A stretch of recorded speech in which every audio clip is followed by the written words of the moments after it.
সুফিয়ান তো আসলে একটা বাটপার। সুফিয়ান ওই লাইসেন্স দেখাইয়ে চিটারি করে, ও একটা বড় চিটার। মালিক সমিতি দ্বারা বাইন্ধে রাখছে, 3 মাস আমার বাসায় রাখছে। নিউ এসএম সুইং সেন্টারে মালিক আবু সুফিয়ানের প্রতারণার নতুন কৌশল। শাহনাজ পারভীনের প্রতিবেদনে দেখুন বিস্তারিত। নিজেকে জিরো থেকে হিরো হিসেবে তুলে ধরলেও নিউ এসএম সুইং সেন্টারের মালিক আবু সুফিয়ানের বিরুদ্ধে একের পর এক প্রতারণার অভিযোগ। তো আসলে সুফিয়ান মেশিন ইম্পোর্টের নামে আসলে মানুষের সাথে চিটিং করে। এস বাংলা নিউজের অনুসন্ধানে উঠে আসে, মেশিন আমদানির নামে লাইসেন্স দেখিয়ে বিভিন্ন ব্যবসায়ীর কাছ থেকে মোটা অঙ্কের টাকা আদায় করে। ওর কাছ থেকে টাকা নিয়ে টাকা দিতেছে না, ওই পারে এক লোকের কাছ থেকে 60 লাখ টাকা নিচে নিয়ে মেশিন দিতেছে না।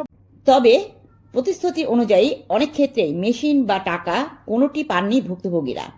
সুফিয়ানের কাছ থেকে একটা মেশিন আনার জন্য টাকা দিয়েছিলেন, 9 মাস ঘুরে মেশিনটা দিচ্ছে।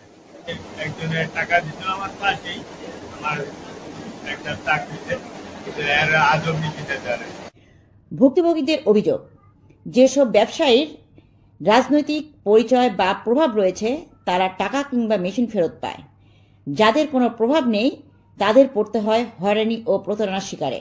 আমি মোহাম্মদ সোহাগ, আমি এমব্রয়ডারি ব্যবসা করি। তাই সুফিয়ান ওই এলসির লাইসেন্স করে মানুষের সাথে বাটপারি করতেছে, এরা ওর কাছ থেকে টাকা নিয়ে টাকা দিতেছে না, ওই মানুষের সাথে লাইসেন্স দেখাইয়ে চিটারি করে, ও একটা বড় চিটার। অনুসন্ধানে দেখা যায়, সুফিয়ানের মিডিয়া হিসেবে কাজ করতে ইঞ্জিনিয়ার শাহাবুদ্দিন। লাস্ট ওরে আমার 3 মাস আমার বাসায় রাখছে।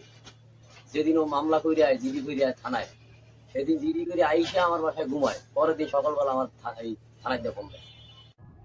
বিশ্বাস করে 3 মাস নিজের বাসায় রাখে বিশ্বাসঘাতক আবু সুফিয়ানকে। তারপর যা ঘটল শাহাবুদ্দিনের সাথে। আমি মোহাম্মদ শাহাবুদ্দিন, আমি একজন কম্পিউটার ইঞ্জিনিয়ার। কি ভাই, আপনি আমার মেশিন বিক্রি করে দেন, মিটার হিসাবে আপনি একটা পার্সেন্টেজ দেওয়া হবে। 4টে মেশিন আমি বিক্রি করে দিচ্ছি। আর আমি 4টে মেশিন বিক্রি করে দেওয়ার পরে দেখলাম যে ও মানুষের কাছে বিভিন্ন জনের কাছে টাকা পয়সা নিয়েই মনে করেন উদা হয়ে যায়, মানুষের সাথে ক্যান্সাম। যার কাছ থেকে টাকা নেয় তার সাথে প্রতারণা করে। তখন যে এই দৃশ্যে যখন আমি দেখি, তখন আস্তে করে আমি সরে গেছি কষা। যখন ওর সাথে আমি সরে গেছি, সরে যাওয়ার পরে আমার নামে মিশিং এর একটা মামলা দিয়ে সিবি মামলা। ইয়া সুফিয়ানের সাথে একসাথে দিয়ে মিশিং আছি। আব্দুর রহমান আর সাগরের মিশিং এর লোক একসাথে চিটাং থেকে মিশিং নিজে আনছি। সেই ভিডিও ফুটেজ আমার কাছে। এখন সুফিয়ানের সাথে আমি 5 দিন ছিলাম। 5 দিন থাইকে সুফিয়ান থাইকে মিশিং আমি আনছি। একটা পার্সেন্ট দিতে পারবো, পার মিশিং আমার 1 লক্ষ টাকা দেওয়ার কথা ছিল। পরে লাস্টে সবাই 1 লক্ষ টাকা না 80,000 টাকা করে। পরে 4টে মিশিং আমি বিক্রি করছি। 4টে মিশিং আমার 80,000 টাকা করে। 4টা মিশিংই অনেক গ্যাঞ্জাম করে 4টা মিশিং আনা হচ্ছে। যে মিশিং দেওয়ার কথা 70 দিনে 75 দিনে, এই মিশিং 9 মাস, কারো 7 মাস, কারো 8 মাস এরকম করে মিশিং দিচ্ছে। তাও অনেক দরবার সালিশি বসাইয়া। তারপর ও যে আমার সাথে ও আমাকে মিথ্যা একটা মামলা দিয়েছে, এটা আমার থানায় পর্যন্ত মীমাংসা বৈঠক হয়েছে। এলাকাবাসী ও প্রত্যক্ষদর্শীদের বক্তব্য অনুযায়ী যাদের সামনে মেশিন বুঝিয়ে দেওয়ার ঘটনা ঘটেছিল তারা সবাই দাবি করেছেন এই মামলা সম্পূর্ণ মিথ্যে ও সাজানো। আমি মোহাম্মদ বিলাল হোসেন, আমি এমব্রয়ডারি ব্যবসা করি। মেশিন চুরি করে নেয় নেই। হ্যাঁ, শাহাবুদ্দিনের নামে যে মিথ্যা মামলা দেওয়া হয়েছে এটা সম্পূর্ণ মিথ্যা, সম্পূর্ণ বানোয়াট। স্থানীয়দের অভিযোগ, পরিকল্পিতভাবেই শাহাবুদ্দিনকে ফাঁসানো হয়েছে। আরও অভিযোগ রয়েছে, যেসব ব্যবসায়ী প্রতারণার শিকার হয়ে নিজেদের পাওনা টাকা চাইতে যান তাদের বিরুদ্ধেও হয়রানিমূলক মামলা ও অভিযোগ দেওয়া হয়।